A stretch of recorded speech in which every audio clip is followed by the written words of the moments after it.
अर्ज किया है मौसम है सुहाना नीला है अंबर। मौसम है सुहाना नीला है अंबर।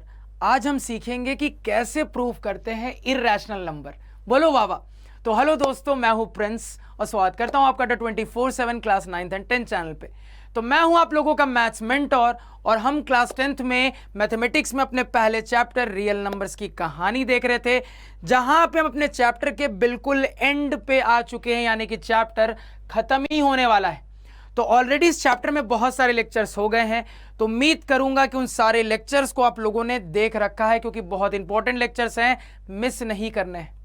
तो इन्हीं लेक्चर्स की कहानी में आगे बढ़ते हुए हमारा आज का भी लेक्चर काफी ज्यादा इंपॉर्टेंट होने वाला है, क्योंकि ये एक बोर्ड एग्जाम का श्योर शॉर्ट टॉपिक है। यहां से गारंटेड सवाल आता ही आता है हर साल बोर्ड एग्जाम में। तो आज के लेक्चर में प्रूफ ऑफ इर्रेशनैलिटी पे बिल्कुल डिटेल में बात करेंगे। तो बिना टाइम वेस्ट किए हुए लेक्चर की कहानी को शुरू करते हैं, ध्यान दीजिएगा। तो अब आ जाते हैं अपने चैप्टर के बिल्कुल आखिरी टॉपिक पे, जो कि है proof of irrationality of numbers. तो ये जो कहानी लिखी है सर, इसका मतलब क्या है? इस कहानी में हमें पढ़ना क्या है सर? तो ये पढ़ के समझ में आ जाता है कि इस टॉपिक के अंतर्गत हमें क्या पढ़ना है। क्या पढ़ना है सर? तो इस टॉपिक के अंतर्गत हम ये सीखने वाले हैं कि किसी इर्रेशनल नंबर को इर्रेशनल प्रूफ कैसे करना है। यहां पे हम ये सीखने वाले हैं कि किसी इर्रेशनल नंबर को इर्रेशनल प्रूफ कैसे करना है सर। और मैं आपको बता दूं कि ये टॉपिक फर्स्ट चैप्टर का एक अल्ट्रा इंपॉर्टेंट टॉपिक है। हर साल बोर्ड एग्जाम में यहां से एक सवाल गारंटेड आता ही आता है सर। तो एक अल्ट्रा इंपॉर्टेंट टॉपिक, यहां से बोर्ड एग्जाम में सवाल आपको गारंटेड मिलेगा ही मिलेगा। इसी वजह से इस टॉपिक को बहुत ही अच्छे से समझते हुए हम पढ़ने वाले हैं। अब इर्रेशनैलिटी के प्रूफ को समझने के लिए पहले हमें इर्रेशनल नंबर्स की कहानी समझनी पड़ेगी, और इर्रेशनल नंबर्स की कहानी को समझने के लिए हमें सबसे पहले इसके जानी दुश्मन रैशनल नंबर्स के बारे में पढ़ना पड़ेगा।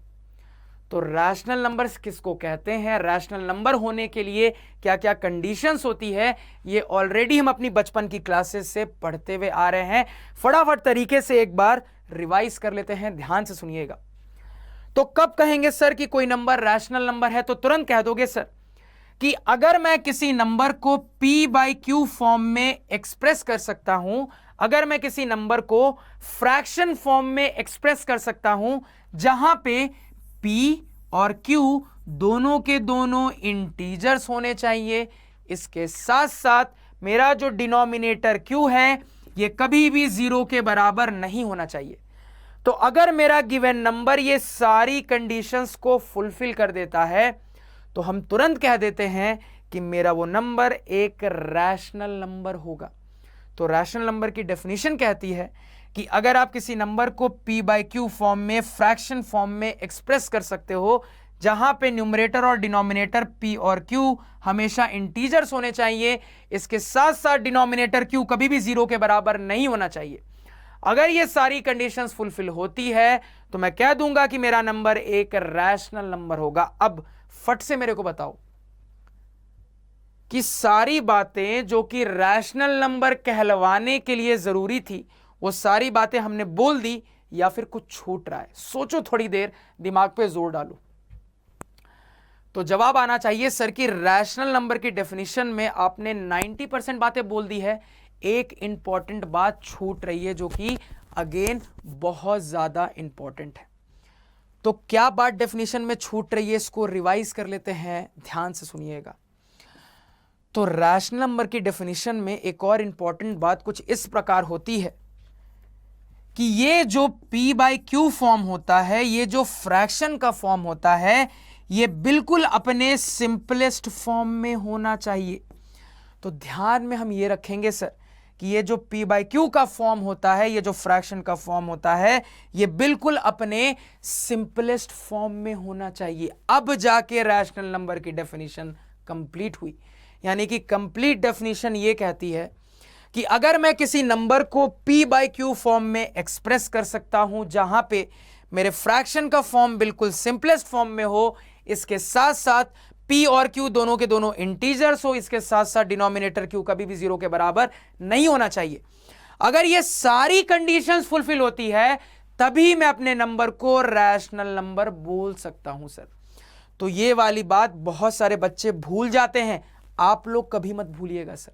तो अब जाके रैशनल नंबर की डेफिनेशन हुई कंप्लीट। अब ये जो सिंपलेस्ट फॉर्म वाली बात है ना, इसको थोड़ा सा और अच्छे से समझते हैं, ध्यान से सुनना।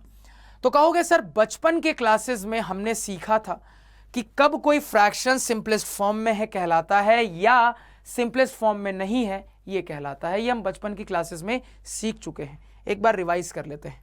तो चीज़ों को समझने के लिए कुछ फ्रैक्शंस आपके सामने लिख देता हूं, जैसे एग्जांपल के लिए 20/30, इसके साथ साथ मान लो मैं लिख देता हूं यहां पे 5/7। अब दोनों फ्रैक्शंस को थोड़ा सा एनालाइज करके देखते हैं। सबसे पहले अगर मैं आपसे पूछूं कि क्या ये वाला फ्रैक्शन सिंपलेस्ट फॉर्म में, आप तुरंत कहोगे नहीं है सर। क्यों नहीं है? तो आप कहोगे सर कि इस फ्रैक्शन में मुझे ऑब्जर्व होता है कि ऐसे बहुत सारे नंबर्स हैं जो कि मेरे दोनों नंबर्स को कंप्लीटली डिवाइड कर देंगे। जैसे कि यहां पे अगर हम देखें तो मुझे दिख रहा है सर कि 2 एक ऐसा नंबर है जो कि इसको कंप्लीटली डिवाइड कर देगा, यानी कि इसको फर्दर सिंप्लीफाई किया जा सकता है। तो यहां पे अगर हम डिवीजन करके देखें तो कह दोगे सर 2 10 जा 20, 2 15 जा 30, सिंप्लीफाई हुआ सर। अगेन यहां पे कहोगे और भी ऐसे नंबर हो सकते हैं जो कि इसको और ज्यादा सिंप्लीफाई कर सकते हैं। क्या दोगे सर अगर 5 को चुने तो 5 2 जा 10, 5 3 जा 15 हो जाएगा। तो ये सिंपलेस्ट फॉर्म में क्यों नहीं है सर? तो आप बोलोगे कि ये सिंपलेस्ट फॉर्म में इसलिए नहीं है सर क्योंकि यहां पे फर्दर काटा पीटी मचाई जा सकती है। ऐसे बहुत सारे नंबर्स हैं जो कि इसको फर्दर सिंप्लीफाई कर सकते हैं, इसी वजह से ये सिंपलेस्ट फॉर्म में नहीं है। जबकि अगर हम इस वाले फ्रैक्शन को देखें तो हमें यहां पे दिख रहा है कि सर यहां पे किसी भी तरीके की फर्दर काटा पीटी नहीं मचाई जा सकती है। सर कोई ऐसा नंबर ही नहीं दिख रहा है जिसकी मदद से मैं ऊपर नीचे दोनों को डिवाइड कर पाऊं। तो सिंपलेस्ट फॉर्म में है कि नहीं है यह बात मैथमेटिकली कैसे बोलेंगे? तो यहां पे मुझे समझ में आ रहा है कि लेमैन लैंग्वेज में, कॉमन लैंग्वेज में हम ऐसा बोल सकते हैं कि मेरा फ्रैक्शन अगर सिंपलेस्ट फॉर्म में नहीं है यानी कि उसमें फर्दर काटा पीटी मचाई जा सकती है, और अगर मेरा फ्रैक्शन सिंपलेस्ट फॉर्म में है यानी कि वहां पे फर्दर काटा पीटी नहीं मचाई जा सकती। और इसी बात को मैथमेटिकली हम ऐसा बोल सकते हैं कि इस सिचुएशन में ऐसे बहुत सारे नंबर्स हैं जो कि उसको फर्दर डिवाइड करके सिंपलेस्ट फॉर्म में ले जा सकते हैं, और यहां पे कोई ऐसा नंबर ही नहीं है। यानी इस बात को और अच्छे से मैथमेटिकली बोले तो हम ये बोल सकते हैं कि दोनों में बहुत सारे कॉमन फैक्टर्स हैं। मेरे न्यूमरेटर और डिनोमिनेटर में बहुत सारे कॉमन फैक्टर्स हैं जिसकी वजह से इस वाले फ्रैक्शन को फर्दर सिंप्लीफाई किया जा सकता है। तो मुझे मैथमेटिकली समझ में आता है कि अगर कोई फ्रैक्शन सिंपलेस्ट फॉर्म में नहीं है यानी कि उस फ्रैक्शन में न्यूमरेटर और डिनोमिनेटर के लिए कंबाइंड वे में ऐसे बहुत सारे कॉमन फैक्टर्स हैं जो कि फर्दर सिंप्लीफिकेशन में मदद करेंगे। जबकि अगर मेरा फ्रैक्शन सिंपलेस्ट फॉर्म में है तो वहां पे मुझे यह दिखेगा कि न्यूमरेटर और डिनोमिनेटर दोनों में कंबाइंड वे में 1 के अलावा और कोई कॉमन फैक्टर है ही नहीं। तो अगर कोई फ्रैक्शन सिंपलेस्ट फॉर्म में होता है तो वहां मुझे हमेशा दिखेगा कि न्यूमरेटर और डिनोमिनेटर में कंबाइंड वे में 1 के अलावा और कोई कॉमन फैक्टर है ही नहीं। इसी वजह से तो इसको फर्दर सिंप्लीफाई नहीं कर सकते हैं सर। तो सिंपलेस्ट फॉर्म के लिए मैथमेटिकली ये जो बात पता चली कि अगर कोई फ्रैक्शन सिंपलेस्ट फॉर्म में होता है तो न्यूमरेटर और डिनोमिनेटर में कंबाइंड वे में 1 के अलावा और कोई भी कॉमन फैक्टर नहीं होता। इसी बात को 2 और तरीकों से बोला जा सकता है। कैसे कैसे, फिर से समझना।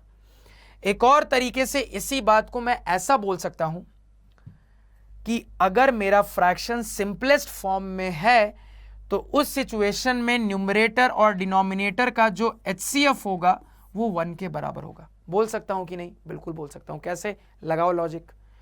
तो अभी आपने देखा कि दोनों में 1 के अलावा और कोई भी कॉमन फैक्टर है नहीं, और एचसीएफ होता क्या है? कॉमन फैक्टर की ही कहानी होती है। फुल फॉर्म होता है हाईएस्ट कॉमन फैक्टर। अब कहोगे सर कि इनका अगर कोई मुझसे कॉमन फैक्टर पूछता है तो मैं बोलूंगा इनका एक ही कॉमन फैक्टर है और वो है 1। तो जब कॉमन फैक्टर ही 1 है तो वही हाईएस्ट होगा, यानी कि HCF 1 होगा। ये लॉजिक समझ में आ जाता है, यानी कि मेरा फ्रैक्शन सिंपलेस्ट फॉर्म में है। इसी बात को मैं मैथमेटिकली ऐसा बोल सकता हूं कि मेरे फ्रैक्शन में न्यूमरेटर और डिनोमिनेटर का जो HCF है वो 1 के बराबर होगा। समझ में आया क्या? बिल्कुल आना चाहिए। और इसी बात को एक और तरीके से मैं ऐसा भी बोल सकता हूं, कैसे समझना, तो मैं ये भी बोल सकता हूं कि अगर मेरा फ्रैक्शन सिंपलेस्ट फॉर्म में है तो उस सिचुएशन में न्यूमरेटर और डिनोमिनेटर मिलकर को प्राइम नंबर्स का पेयर बना देंगे। उस सिचुएशन में न्यूमरेटर और डिनोमिनेटर मिलकर को प्राइम नंबर्स होंगे। अब कहोगे सर ये को प्राइम किन नंबर्स को कहते हैं, तो याद रखिएगा कि आपके पास जो दो नंबर्स का पेयर है वो दो नंबर्स में अगर 1 के अलावा और कोई भी कॉमन फैक्टर ना हो तो हम कह देते हैं कि वो को प्राइम नंबर्स है। या फिर आपके पास जो दो गिवन नंबर्स हैं उनका अगर HCF 1 है तो हम तुरंत कह देते हैं कि वो को प्राइम नंबर्स होंगे। यानी इन्हीं डेफिनेशंस की मदद से को प्राइम को भी डिफाइन किया जा सकता है। तो आप डायरेक्टली सिंपलेस्ट फॉर्म वाली बात को ऐसा भी बोल सकते हो कि अगर मेरा फ्रैक्शन सिंपलेस्ट फॉर्म में है तो वहां पे न्यूमरेटर और डिनोमिनेटर मिलकर को प्राइम नंबर्स का पेयर बना देंगे। तो हमने यहां पे ये सीखा कि अगर कोई फ्रैक्शन सिंपलेस्ट फॉर्म में होता है तो हमें 3 बातें ऑब्जर्व होती हैं। सबसे पहली बात तो ये, मतलब तीनों बातें एक ही टाइप की है सर। पहली बात तो ये हम बोल सकते हैं कि अगर मेरा फ्रैक्शन सिंपलेस्ट फॉर्म में है तो मेरे न्यूमरेटर और डिनोमिनेटर में कंबाइंड वे में बस एक ही कॉमन फैक्टर होगा और वो होगा 1। दूसरी बात ये कि अगर मेरा फ्रैक्शन सिंपलेस्ट फॉर्म में है तो न्यूमरेटर और डिनोमिनेटर का HCF 1 के बराबर होगा। या फिर तीसरे तरीके से ऐसा बोल सकते हैं कि अगर मेरा फ्रैक्शन सिंपलेस्ट फॉर्म में होगा तो उस सिचुएशन में न्यूमरेटर और डिनोमिनेटर मिलकर को प्राइम नंबर्स का पेयर बना देंगे। सर समझ में आया क्या? बिल्कुल आना चाहिए। तो फाइनल रिवाइज कर लेते हैं। अगर कोई नंबर ये सारी कंडीशंस को फुलफिल करता है तभी हम कह सकते हैं कि वो एक रैशनल नंबर होगा। तो रैशनल नंबर तो समझ गए, अब इररैशनल को कैसे डिफाइन करें तो समझना। अगर कोई नंबर इन कंडीशंस को फुलफिल नहीं कर पाता, अगर कोई नंबर इन कंडीशंस को फुलफिल नहीं कर पाता तब हम कह देते हैं कि वो नंबर एक इररैशनल नंबर होगा। तो अगर हम क्लास 10th लेवल पे बात करें तो हम तुरंत कह देंगे कि अगर मेरा गिवन नंबर इन कंडीशंस को फुलफिल नहीं कर पाता तो हम तुरंत कह देते हैं कि मेरा नंबर एक इररैशनल नंबर होगा। यानी कि समझिएगा, यहां से एक भी कंडीशन फेल हुई तो मेरा नंबर इररैशनल नंबर कहला जाएगा। ये सभी को समझ में आया? बिल्कुल आना चाहिए सर। ये कहानी क्लियर हुई? क्लियर होनी चाहिए सर। तो इररैशनल नंबर्स की कहानी क्या होती है, इररैशनल नंबर्स को कैसे डिफाइन करते हैं, ये हमने सीख लिया। बिल्कुल सिंपल सी डेफिनेशन है कि रैशनल नंबर वाली जो भी कंडीशंस होती है अगर वो कंडीशन फेल हो जाती है तब हम कह देते हैं कि मेरा नंबर एक इररैशनल नंबर होगा। जैसे एग्जाम्पल के लिए √2, √3, √5, 2 + √3, 3 - √7, 6 √2, 8 √3, √4/5, पाई, ये सारे क्या हैं? इररैशनल नंबर्स हैं सर। तो इररैशनल नंबर्स की कहानी रिवाइज कर ली। अब चलते हैं अपने इररैशनैलिटी के प्रूफ पे। अब समझिएगा, तो कभी भी अगर इररैशनैलिटी के प्रूफ पे बात करनी है सर तो हमें मेनली 2 पॉइंटर्स याद रखने हैं। ये 2 पॉइंटर्स अगर आपको याद हैं तो आप आसानी से किसी भी इररैशनैलिटी के प्रूफ को कंप्लीट कर सकते हो। क्या क्या पॉइंटर्स हैं, बिल्कुल ध्यान से सुनना। यहां पे समझते हैं पॉइंटर्स की कहानी। तो सर ये जो लास्ट वाली स्लाइड थी यहीं पे हमने सीख लिया कि इररैशनल नंबर की कहानी बताने के लिए भी रैशनल नंबर की जरूरत पड़ी। हमने देखा सर कि इररैशनल नंबर की कहानी बताने के लिए भी रैशनल नंबर का हेल्प लेना पड़ा। तो यहीं से समझ में आता है कि अगर हम इररैशनैलिटी के प्रूफ पे बात करेंगे सर तो प्रूफ में भी मुझे किसी ना किसी तरीके से रैशनल नंबर की जो कंडीशंस हैं उनका सहारा लेना पड़ेगा। यह बात मुझे लॉजिकली समझ में आती है। अब इस बात को यहां पे वेरीफाई करके देखते हैं। तो सबसे पहले याद रखना कि इररैशनैलिटी की कहानी को प्रूफ करने के लिए जो मेथड का हम इस्तेमाल करते हैं वो होता है मेथड ऑफ कॉन्ट्राडिक्शन। अब मेथड ऑफ कॉन्ट्राडिक्शन क्या होता है, ऑलरेडी कई बार क्लास 9th में आप लोगों के साथ मैं डिस्कस कर चुका हूं। सर ये जो मेथड ऑफ कॉन्ट्राडिक्शन होता है ये काम कैसे करता है, तो ध्यान से सुनिएगा। तो इस मेथड के अंतर्गत हम ये जानते हैं कि कभी भी अगर मुझे कुछ प्रूफ करना होता है तो जो भी प्रूफ करना है हम उसका उल्टा अज्यूम करके स्टार्ट करते हैं। हमें जो भी प्रूफ करना है हम उसका बिल्कुल उल्टा अज्यूम करके कहानी को शुरू करते हैं, और कहानी को शुरू करने के बाद सिंप्लीफाई करते हुए आगे बढ़ते जाते हैं, और आगे जाके एक पॉइंट पे हमें यह समझ में आता है कि हम जो आगे बढ़ते हुए आगे तक पहुंचे बात ही गलत हो जा रही है। यानी कि सर हमने जो अज्यूम किया वो अजम्पशन आगे जाके गलत साबित हो जाता है। तो समझना, जो प्रूफ करना है उसका उल्टा माना, उल्टा मानते हुए चीजों को सिंप्लीफाई किया और आगे जाके खुद ही गलत साबित हो गए। तो हमने कुछ और माना और खुद ही जाके गलत साबित हो गए, यानी कि हमारा मानना गलत था। तो अगर हमारा मानना गलत था यानी कि सवाल जो बोल रहा था वो सही बात थी। यही होता है मेथड ऑफ कॉन्ट्राडिक्शन, कि जो हमें प्रूफ करना है हमने उसका उल्टा माना, उल्टा मान के हम आगे सिंप्लीफाई करते चले गए और लास्ट में जाके हम खुद ही गलत साबित हो गए। तो हमने कुछ माना और लास्ट में हम खुद ही गलत साबित हो गए, यानी कि हमारा मानना गलत था। अब चूंकि हमारा मानना गलत साबित हो गया यानी कि सवाल जो बोल रहा था वो सही है। यही है मेथड ऑफ कॉन्ट्राडिक्शन। ये हमने 9th में कई बार कई सवालों में देखा है।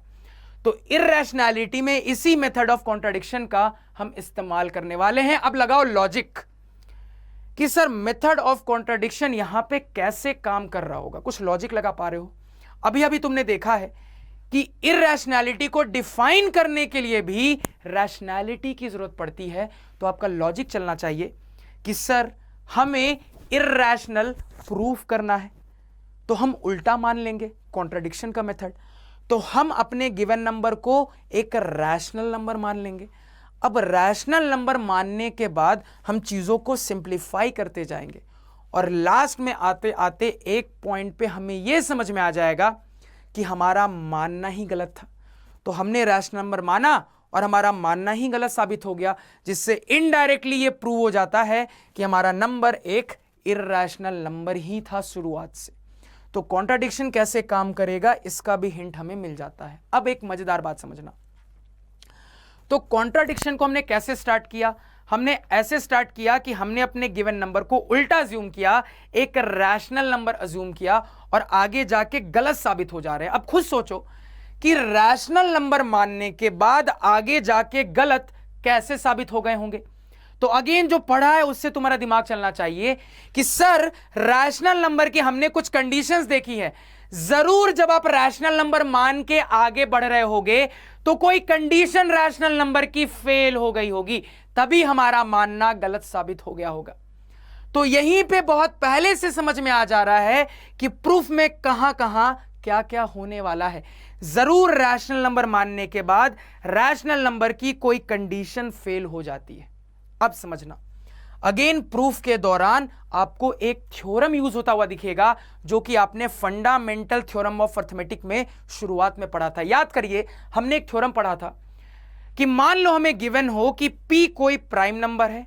अगेन ये भी गिवन है हमें कि a कोई पॉजिटिव इंटीजर है, और अगर हमसे कोई ये कहता है कि कोई प्राइम नंबर p किसी पॉजिटिव इंटीजर के स्क्वायर को कंप्लीटली डिवाइड करता है, तो यहां से तुरंत हम उसको बोल सकते हैं कि वही प्राइम नंबर p उस पॉजिटिव इंटीजर को भी कंप्लीटली डिवाइड करेगा। हमने ये सिंपल सा थ्योरम पढ़ा था सर कि अगर कोई प्राइम नंबर किसी पॉजिटिव इंटीजर के स्क्वायर को कंप्लीटली डिवाइड करता है तो ये गारंटेड है कि वही प्राइम नंबर उसी पॉजिटिव इंटीजर को भी कंप्लीटली डिवाइड कर देगा। तो हम जो आगे इर्रेशनैलिटी के प्रूफ को समझेंगे वहां पे ये थ्योरम हमें इस्तेमाल होता हुआ दिखेगा। तो अब थोड़ा सा चीजों को कनेक्ट करो। सर आपने जो बोला उसके हिसाब से रैशनल नंबर मान के स्टार्ट करेंगे और आगे जाके हम गलत साबित हो जा रहे हैं, क्योंकि जरूर रैशनल नंबर की कोई कंडीशन फेल हो गई होगी। अब इस थ्योरम को दिमाग में रखते हुए सोचो थोड़ा सा, कौन सी रैशनल नंबर वाली कंडीशन फेल हो रही होगी। थोड़ा सा सोचो, दिमाग लगाओ। तो इतनी जो कंडीशंस पढ़ी उसमें आपका दिमाग चलना चाहिए कि ये जो सिंपलेस्ट फॉर्म वाली हमने कंडीशन पढ़ी थी ना सर, जरूर वही फेल हो रही होगी। क्योंकि कंप्लीट डिवीजन पे बात हो रही है ना थ्योरम में, तो कंप्लीट डिवीजन वाली बात फैक्टर या मल्टीपल से ही सर कनेक्ट की जा सकती है। तो मेरा दिमाग चल रहा है, यानी कि जरूर वो सिंपलेस्ट फॉर्म वाली कंडीशन ही फेल हो जा रही होगी। तो यहीं पे बिना प्रूफ देके लॉजिक लगा लगा के समझ में आ गया है कि क्या क्या होने वाला है। कहानी ऐसे स्टार्ट होगी कि कॉन्ट्राडिक्शन मेथड इस्तेमाल करना है सर, तो हम अपने नंबर को रैशनल नंबर मान लेंगे, ये मानते हुए आगे बढ़ेंगे। जब थ्योरम को हम यूज करेंगे तो हम ये देखेंगे कि ये जो a बाई बी का फॉर्म है, p बाई क्यू का फॉर्म है, ये सिंपलेस्ट फॉर्म में नहीं है। तो हमने रैशनल नंबर माना, अब वो सिंपलेस्ट फॉर्म में है ही नहीं, यानी रैशनल नंबर की कंडीशन फेल हो गई, यानी कि हमने जो माना वो गलत साबित हो गया, वो अजम्पशन गलत हो गई, तो हमारा मानना गलत साबित हो गया, यानी कि सवाल जो बोल रहा था वो सही बोल रहा था कि नंबर एक इर्रेशनल नंबर। यही कर देना है सर। तो मेनली यही दो पॉइंटर्स आपके दिमाग में होने चाहिए प्रूफ के लिए। सबसे पहले ये याद रखोगे कि मेथड ऑफ कॉन्ट्रडिक्शन का इस्तेमाल करते हैं। दूसरी चीज ये याद रखोगे कि हमने फंडामेंटल थ्योरम ऑफ अर्थमेटिक में ये जो थ्योरम पढ़ा था इसका इस्तेमाल होने वाला है सर। अब ये थर्ड पॉइंटर आगे जाके आपको समझ में आएगा क्या है, थोड़ा सा सुन लो सर। कभी भी अगर इर्रेशनैलिटी के प्रूफ पे आती है ना तो दो टाइप के सवाल आते हैं। एक तो सिंपल इर्रेशनल नंबर्स को प्रूफ करने वाले, जैसे कि प्रूफ करो √2 इर्रेशनल नंबर है, √3 इर्रेशनल नंबर है, √5 इर्रेशनल नंबर है, √7 इर्रेशनल नंबर है, √11 इर्रेशनल नंबर है। या तो सिंपल वाले इस टाइप के आएंगे, या कई बार इस टाइप के कॉम्प्लिकेटेड इर्रेशनल नंबर्स भी आपको दे देता है प्रूफ करने के लिए। जैसे कि प्रूफ करो √2 + √3 इर्रेशनल नंबर है, प्रूफ करो √3 - √5 इर्रेशनल नंबर है, प्रूफ करो 5 + √7 इर्रेशनल नंबर है, प्रूफ करो 6 - √11 इर्रेशनल नंबर है। तो इस टाइप के कॉम्प्लिकेटेड इर्रेशनल भी प्रूफ करने एग्जाम में पूछे जा सकते हैं।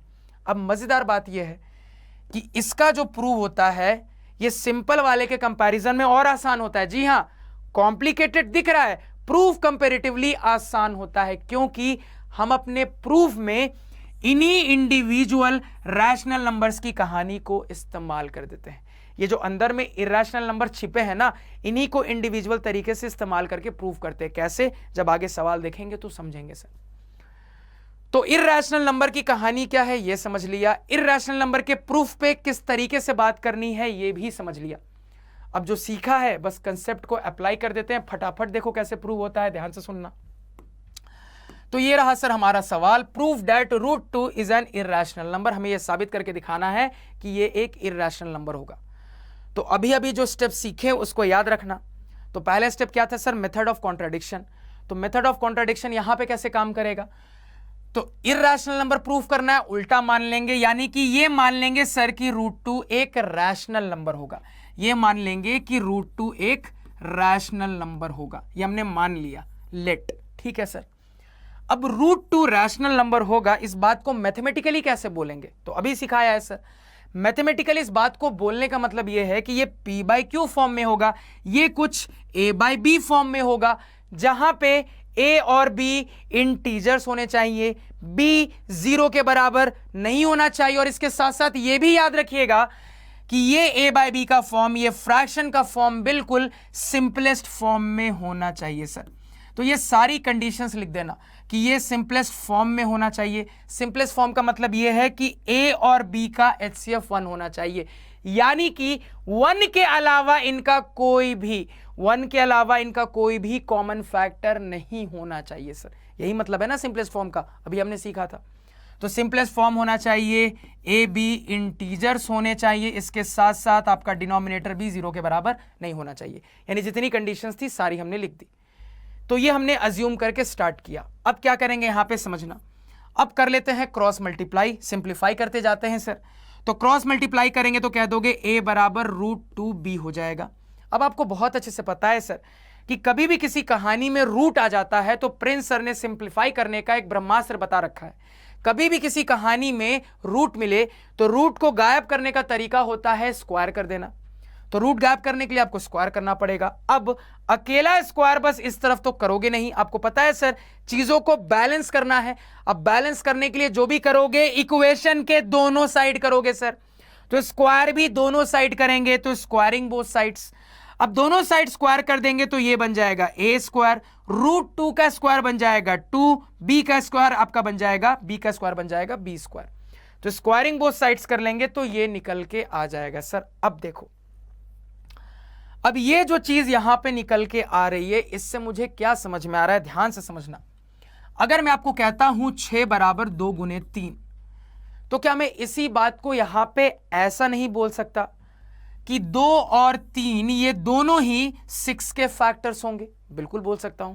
इस बात को क्या मैं ऐसा नहीं बोल सकता? बिल्कुल बोल सकता हूं सर कि ये दोनों के दोनों इसके फैक्टर्स होंगे, क्योंकि ये दोनों ही इसको कंप्लीटली डिवाइड कर देंगे। बोल सकता हूं कि नहीं? बिल्कुल बोल सकता हूं।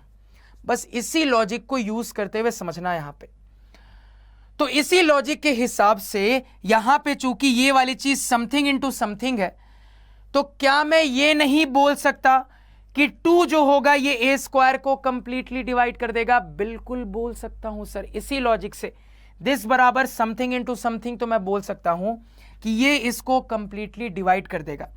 अब कंप्लीटली डिवाइड कर देगा, याद करिए मैथमेटिकली रिप्रेजेंट करने का तरीका सिखाया था कि 2a स्क्वायर को कंप्लीटली डिवाइड कर देगा। याद आ रहा है सभी को? ये मैथमेटिकल तरीका याद आना चाहिए।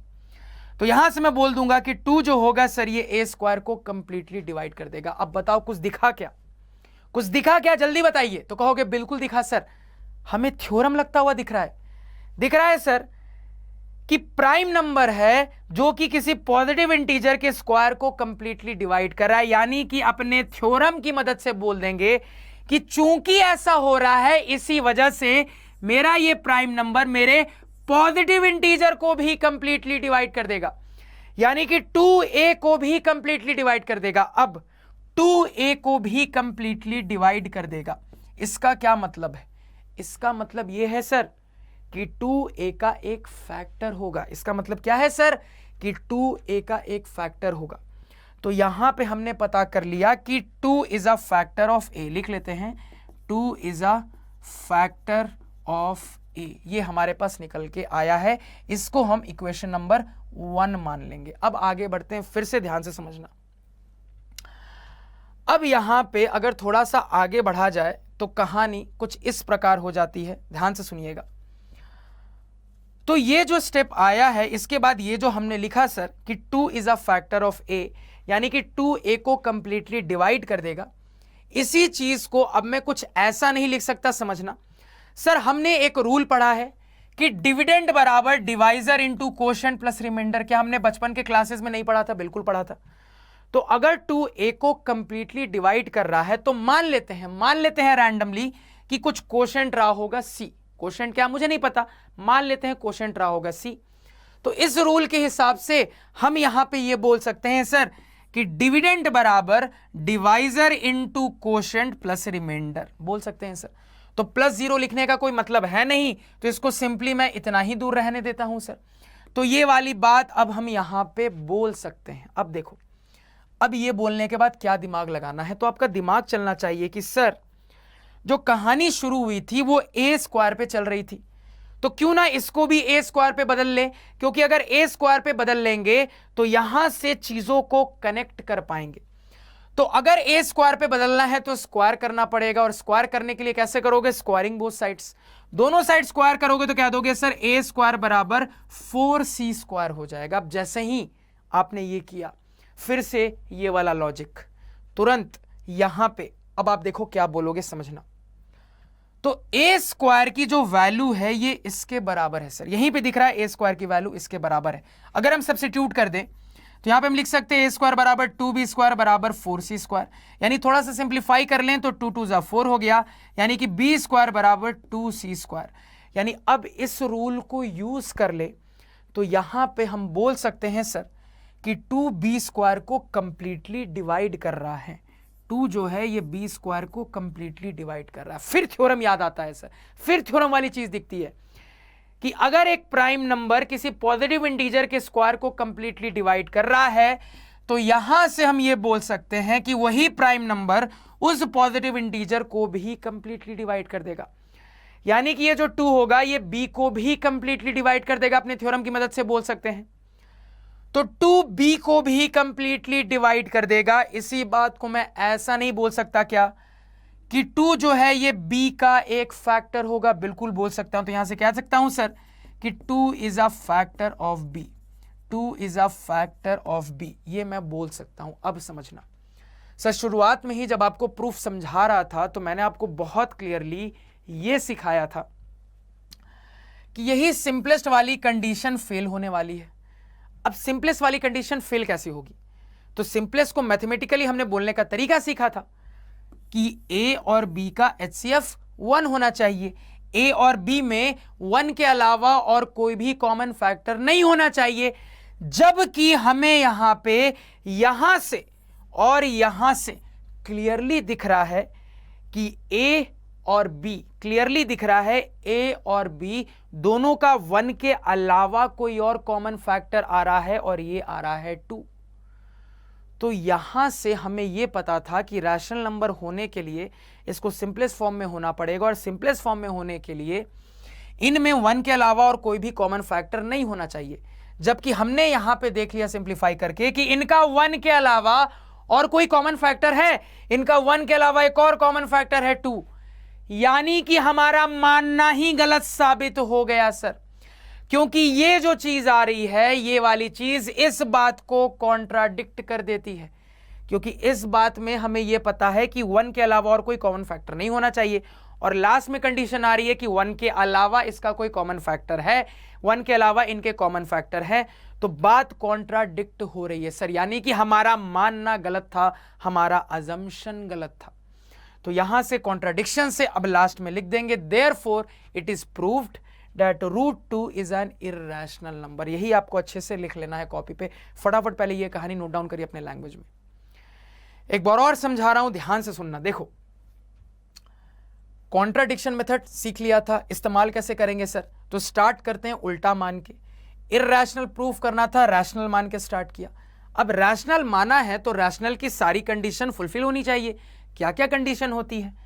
तो दोनों इंटीजर होने चाहिए, ये 0 के बराबर नहीं होना चाहिए, ये सिंपलेस्ट फॉर्म में होना चाहिए, जिसका मैथमेटिकली मतलब होता है कि इनका 1 के अलावा और कोई कॉमन फैक्टर नहीं होना चाहिए।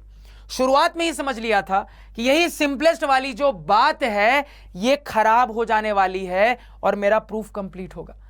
तो सिंपलेस्ट वाली बात कैसे खराब होगी, ये कंडीशन कैसे फेल होगी? तो लॉजिक काम करता है कि कंडीशन बोलती है कि 1 के अलावा और कोई कॉमन फैक्टर नहीं होना चाहिए, तो जरूर आगे जाके 1 के अलावा कोई कॉमन फैक्टर आ जाएगा। ये यहीं पे समझ में आ गया है मुझे। तो अब प्रोसीड करना, सिंप्लीफाई करना स्टार्ट कर रहे हैं। तो इस टाइप की चीज को कैसे सिंप्लीफाई करते हैं? क्रॉस मल्टीप्लाई करके। क्रॉस मल्टीप्लाई किया, अब यहां पे आ गई रूट की कहानी। अब आपको हर बार 9th में सिखाया है, कहीं पे भी मैथमेटिक्स में, 11th में, 12th में, इंजीनियरिंग में, IIT में, कहीं पे भी अगर आपको रूट मिले तो रूट हटाने का एक ही तरीका है और वो है स्क्वायर, क्योंकि रूट और स्क्वायर एक दूसरे के जानी दुश्मन होते हैं। अब आपको करना पड़ेगा स्क्वायर। अब स्क्वायर बस अकेला इस तरफ तो नहीं कर सकते, क्योंकि आपको पता है सर कि मैथमेटिक्स में इक्वेशन में हम बैलेंस करते हैं। अगर हम ऐड करते हैं तो दोनों साइड ऐड करते हैं, अगर सब्ट्रैक्ट करते हैं तो दोनों साइड सब्ट्रैक्ट करते हैं इक्वेशन में, अगर मल्टीप्लाई करते हैं तो दोनों साइड मल्टीप्लाई करते हैं, अगर डिवाइड करते हैं तो दोनों साइड डिवाइड करते हैं। तो अगर स्क्वायर भी करेंगे तो दोनों साइड करेंगे सर, क्योंकि इक्वेशंस को बैलेंस बना के रखना बहुत जरूरी है। तो स्क्वायरिंग बोथ साइड्स किया सर, तो ये बन गया a² √2 का स्क्वायर बन गया 2 और ये बन गया b²। सर ये मेरे पास आ गया। अब ये जो फॉर्मेट आया है इसको अगर हम मैथमेटिकली एनालाइज करें तो यहां से समझ में आता है कि हम ये बोल सकते हैं कि a² का एक फैक्टर 2 होगा, ये हम बोल सकते हैं सर। तो a² का एक फैक्टर 2 होगा क्योंकि 2a² को कंप्लीटली डिवाइड कर देगा सर, ठीक है। तो अगर 2a² को कंप्लीटली डिवाइड कर देगा, 2 एक प्राइम नंबर है, तो तुरंत आपने जो थ्योरम बोला था सर वो यहां पे फिट बैठता हुआ दिख रहा है कि अगर एक प्राइम नंबर किसी पॉजिटिव इंटीजर के स्क्वायर को कंप्लीटली डिवाइड कर रहा है तो वही प्राइम नंबर उस पॉजिटिव इंटीजर को भी कंप्लीटली डिवाइड कर देगा सर।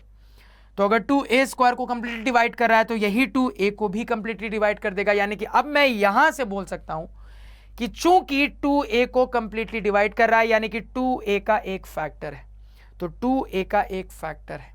अब बढ़े आगे, कैसे बढ़ेंगे समझना बात को।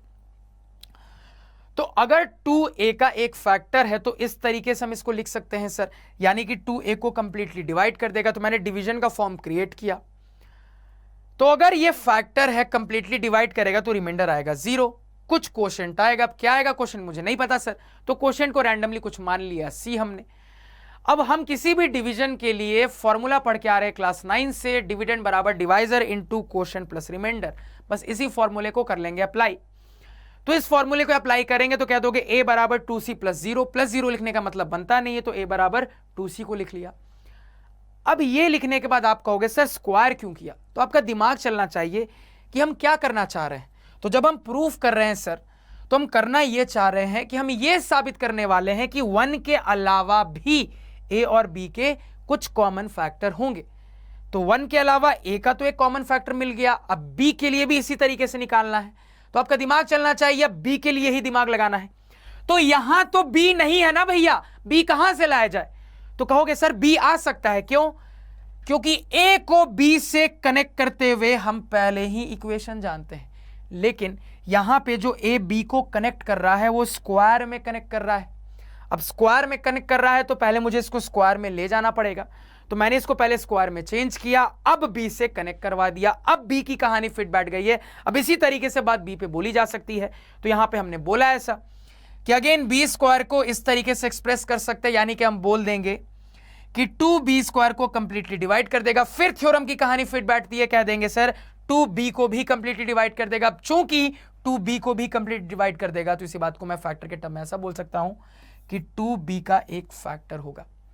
तो 2a का भी एक फैक्टर आ गया, 2b का भी एक फैक्टर आ गया। तो क्या इसी बात को ऐसा नहीं बोल सकते कि 2a और b दोनों का कॉमन फैक्टर है, बिल्कुल बोल सकते हैं।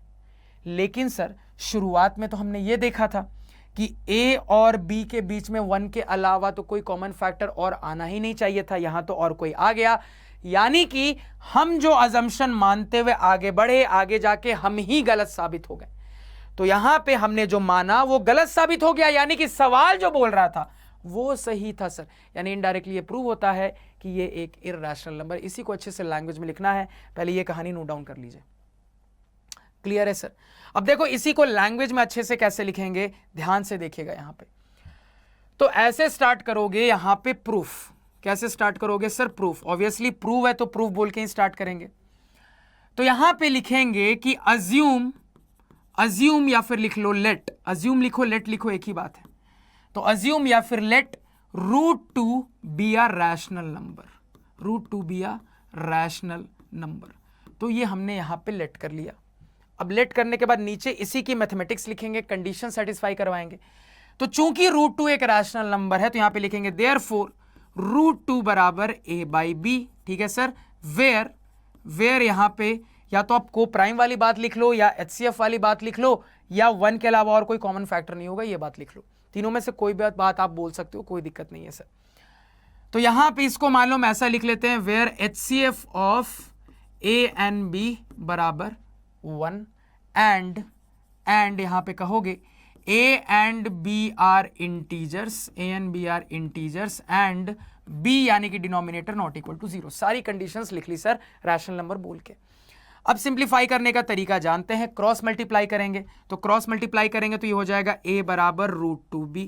अब आगे क्या लिखेंगे सर, स्क्वायरिंग बोथ साइड्स। अभी हमने देखा स्क्वायरिंग बोथ साइड्स, तो अगर दोनों साइड यहां पे स्क्वायर कर देंगे तो ये यहां पे हो जाएगा a बराबर √2b है, तो यहां पे भी स्क्वायर और यहां पे भी स्क्वायर, तो ये हो गया a स्क्वायर, इस तरफ हो गया 2b स्क्वायर। ठीक है। अब इस स्टेप के बाद तुरंत हम लिख सकते हैं कि 2 जो है ये a स्क्वायर को कंप्लीटली डिवाइड करेगा। तो यहां से हम बोल सकते हैं सर कि 2 कंप्लीटली डिवाइड्स a स्क्वायर। तो आपको पूरा लैंग्वेज लिखने की जरूरत नहीं, बस इतना लिख दोगे काफी है। अब इसके बाद तुरंत अगला स्टेप थ्योरम लगता हुआ दिख रहा है, कह दोगे सर कि 2 विल कंप्लीटली डिवाइड a। अब चूंकि आपने थ्योरम लगाया है तो ब्रैकेट में उस थ्योरम का पूरा स्टेटमेंट लिखोगे यहां पे आप इस तरीके से। ठीक है। तो 2 कंप्लीटली डिवाइड्स a, तो इसका मतलब अब फैक्टर के टर्म में आप लिख लेना therefore 2 is a factor of a, therefore 2 is a factor of a। इसको इक्वेशन नंबर 1 कह देंगे। ठीक। अब चूंकि 2 a को कंप्लीटली डिवाइड करता है, तो अभी मैंने आपको सिखाया कि 2 अगर a को कंप्लीटली डिवाइड करता है सर, तो इस डिवीजन को अगर कंप्लीट करें तो मतलब रिमाइंडर 0 है, कुछ क्वोशंट आ रहा होगा, मुझे क्या पता क्या क्वोशंट आ रहा है, मैंने क्वोशंट को रैंडमली c माना। तो डिविडेंड बराबर divisor into quotient plus remainder कर देंगे, तो यहां से बोल देंगे a बराबर 2c प्लस 0, तो सिंपली a बराबर 2c यहां पे बोल सकते हैं इस तरीके से सर। ये डायरेक्टली लिख लेंगे, कुछ अलग आपको नहीं लिखना है। अब ये बोलने के बाद आपको बहुत अच्छे से पता है कि आपको b पे पहुंचना है, क्योंकि ये वाली जो चीज है ये आपने a के लिए बोल दिया, वैसे ही चीज b के लिए बोलनी है, तो b को लाना पड़ेगा ना, b तो अभी है नहीं, कैसे आएगा? तो कहोगे सर a के बदले b को लाया जा सकता है, यहां से a के बदले b को लाया जा सकता है, लेकिन कहोगे सर स्क्वायर के टर्म में कहानी है इसलिए इसको भी स्क्वायर में बदल देते हैं। क्योंकि देखो समझना, तुम मुझे बोल सकते हो कि प्रिंस सर मैं a के बदले यहां से भी तो b ला सकता था, लेकिन अल्टीमेटली फिर रूट आएगा, फिर रूट को हटाने के लिए तुम स्क्वायर करोगे, तो स्क्वायर तो तुमको अल्टीमेटली करना ही पड़ेगा। उससे ज्यादा बेहतर है कि इसी को पहले स्क्वायर कर लो और सीधे a स्क्वायर सब्स्टिट्यूट कर दो b के टर्म में। Logic sir. तो यहां पे स्क्वायरिंग बोथ साइड्स अगेन करेंगे, स्क्वायरिंग बोथ साइड्स अगेन करेंगे, तो यहां पे ये करके अब बोल देंगे a स्क्वायर बराबर 4c स्क्वायर। अब कर देंगे सब्स्टिट्यूट, तो यहां से इसको मान लो इक्वेशन नंबर, इसको 2 बना दो, इसको बोल दो इक्वेशन नंबर 1, इसको बोल दो इक्वेशन नंबर 1। तो यहां से सब्स्टिट्यूट कर देंगे, तो a स्क्वायर के बदले 2b स्क्वायर बराबर 4c स्क्वायर, ब्रैकेट में फ्रॉम इक्वेशन नंबर 1 बोल देना। अब यहां से काटा पीटी मचाओ, 2 2 जा 4, तो ये निकल के आ रहा है यहां पे b स्क्वायर बराबर 2c स्क्वायर।